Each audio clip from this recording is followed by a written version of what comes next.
మనం ప్రస్తుతం ఇక్కడ నల్లబెల్లిలో ఉన్నాము. ఇక్కడ మాజీ ఎమ్మెల్యే పెద్ద సూర్యసింహ రెడ్డి గారు ఒక భౌతికగాన్ని ఇక్కడికి తీసుకొచ్చే ప్రయత్నం చేస్తున్నారు.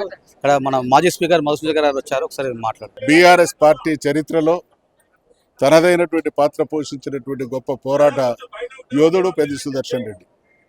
తెలంగాణ ఉద్యమ ప్రస్థానంలో అనేక సందర్భాల్లో ఎదుటి పార్టీలు చేసినటువంటి కుట్రలకు పార్టీ బలవుతున్నటువంటి సందర్భంగా కూడా పెద్ద దిక్కుగా ఉండి వరంగల్ జిల్లాలో ఉద్యమాన్ని తారాపదాన నడిపించడంలో చాలా చెప్పలేనటువంటి పాత్ర పోషించడం జరిగింది.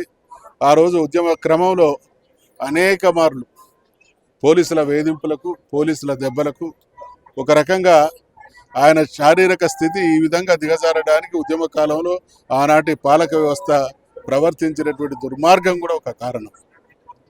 ఏది ఏమైనా పెద్ది సుదర్శన్ రెడ్డి గారి మరణం తర్వాత ఉమ్మడి వరంగల్ జిల్లాలో కానీ తెలంగాణ వ్యాప్తంగా ఉన్నటువంటి ఉద్యమకారులతో పాటు ప్రజల్లో ఎవరి ముఖాల్లో చూసినా కూడా మా ఇంటి మనిషిని కోల్పోయినాం అనేటువంటి ఆవేదన, ప్రతి ముఖంలో విషాద ఛాయలు ఈరోజు కొట్టొచ్చినట్టు కనబడతా ఉన్నాయి.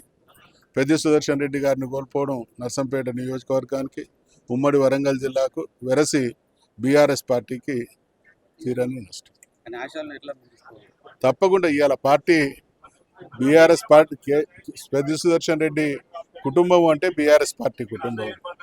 అన్ని రకాల అభివృద్ధిలో కానీ, కుటుంబ పరంగా కానీ ఆయన ఉన్నప్పుడు ఎటువంటి ఆశయాలను, ఎటువంటి బాధ్యతల్ని కొనసాగించుల్లో ఇవాళ పార్టీ అది కొనసాగిస్తుంది.